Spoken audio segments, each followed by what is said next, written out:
Vaccines అనగానే మనం చిన్నపిల్లలకే అనుకుంటాం కదా. పిల్లలకు ఎంత ఇంపార్టెంటో పెద్దవాళ్ళకు కూడా అంతే ఇంపార్టెంట్. సార్ వ్యాక్సిన్స్ ఉంటాయి కదా సార్, ఈ పెద్దవాళ్ళలో తీసుకోవడానికి వ్యాక్సిన్స్ ఉంటాయి, చిన్న పిల్లల్లో కూడా వ్యాక్సిన్స్ ఉంటాయి. ఏ టైంలో ఏ ఏజ్ వారు ఎలాంటి వ్యాక్సిన్స్ తీసుకోవాలి అంటారు? వ్యాక్సిన్స్ అనగానే మనం చిన్నపిల్లలకే అనుకుంటాం కదా. Yes sir.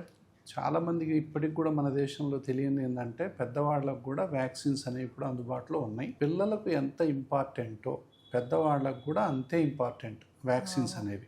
ఇది చాలా వరకు తెలియదు. మన దేశంలో పెద్దవాళ్లలో వ్యాక్సిన్ రేట్ అనేది 1% కూడా లేదు. మోర్ దాన్ 50 years ఉన్న వాళ్ళల్లో, అంటే డెవలప్డ్ కంట్రీస్లో ఎనీవేర్ బిట్వీన్ 50 to 70% వ్యాక్సిన్స్ తీసుకుంటున్నారు 100 మందిలో.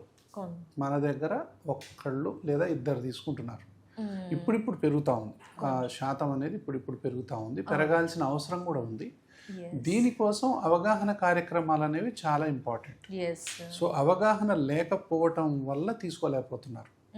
ఏంటి ముఖ్యంగా ఎందుకు పెద్దవాళ్ళల్లో అంటే, చిన్న పిల్లల్లో less than 5 years వాళ్ళల్లో కూడా ఇమ్యూనిటీ తక్కువ ఉంటుంది. ఒకసారి 50 సంవత్సరాలు దాటిన తర్వాత మెల్లమెల్లగా ఇమ్యూనిటీ అనేది పెద్దవాళ్ళల్లో కూడా తగ్గిపోతూ ఉంటుంది.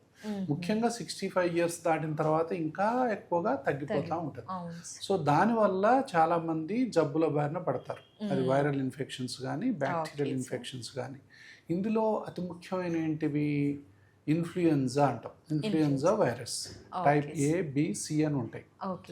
ప్రపంచవ్యాప్తంగా ప్రతి సంవత్సరం 100 కోట్ల మందికి ఇన్ఫ్లుయెన్జా ఇన్ఫెక్షన్స్ వస్తాయి. 1 బిలియన్.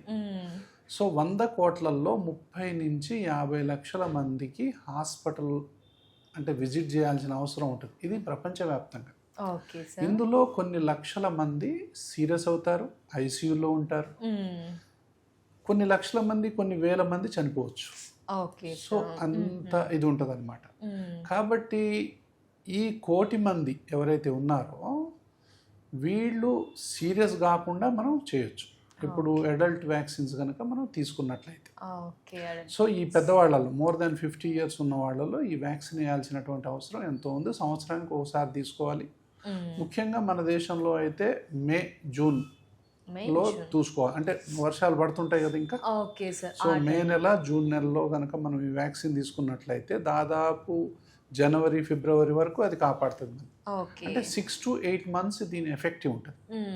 ఎవరికైతే 65 yearsకి ఎక్కువ ఉంటాయో వాళ్ళు సెకండ్ డోస్ కూడా తీసుకోవచ్చు. ఇంకొక 6 నెలలు, అంటే 6 నెలలకు ఒకసారి కూడా తీసుకోవచ్చు. అంటే కొంతమంది సంవత్సరానికి ఒకసారి కూడా తీసుకోవచ్చు. చాలా ప్రాబ్లమ్స్ ఉంటాయి కదా కొంతమందికి. బీపీ ఉంటుంది, షుగర్ ఉంటుంది, కిడ్నీ జబ్బులు, రకరకాల జబ్బులు, అంటే ఒకే మనిషికి చాలా జబ్బులు ఉండొచ్చు. అలాంటి వాళ్ళు ఖచ్చితంగా సంవత్సరానికి 2 సార్లు ఇన్ఫ్లుయెన్జా వ్యాక్సిన్ తీసుకోవాలి. తర్వాత న్యూమోకోకల్ వ్యాక్సిన్ అని ఉంటుంది. ఈ న్యూమోకోకల్ వ్యాక్సిన్ ఇప్పుడు ఎలాంటిది వచ్చింది అంటే, ఒక్కసారి తీసుకుంటే లైఫ్ టైం పనిచేస్తుంది. దేనికి సార్ ఇది? అది న్యూమోనియాకి. ఇది బ్యాక్టీరియల్ వ్యాక్సిన్ అంటాం. ఇది లైఫ్ టైం పనిచేస్తుంది. ఇది కూడా దాదాపు ఏంటంటే ఎవరికైతే, అంటే ఏజ్తో పని లేదు యాక్చువల్గా చెప్పాలంటే. ఇప్పుడు యంగ్ ఏజ్ ఉన్నారు, సపోజ్ 18 years to 50 years వరకు ఉన్నారనుకోండి. వాళ్ళల్లో గుండె జబ్బులు ఉన్నోళ్ళు ఉంటారుగా, వాళ్ళల్లో కిడ్నీ జబ్బులు ఉన్నోళ్ళు ఉంటారు, క్యాన్సర్ ఉన్నోళ్ళు ఉంటారు, సో లివర్ జబ్బులు ఉన్నోళ్ళు, వాళ్ళందరూ కూడా ఈ వ్యాక్సిన్ తీసుకోవాలి. సో న్యూమోకోకల్ వ్యాక్సిన్ అనేది కంపల్సరీగా తీసుకోవాలి. More than 50 years to 60 years ఉన్నోళ్ళు ఇంకా జబ్బు ఉన్నా లేకున్నా తీసుకోవాలి. ఎందుకంటే they are prone for bacterial infections. ఎందుకంటే వాళ్ళ ఇమ్యూనిటీ తక్కువ ఉంటుంది కాబట్టి. సో ఇట్లా న్యూమోనియా నుంచి మనం కాపాడవచ్చు.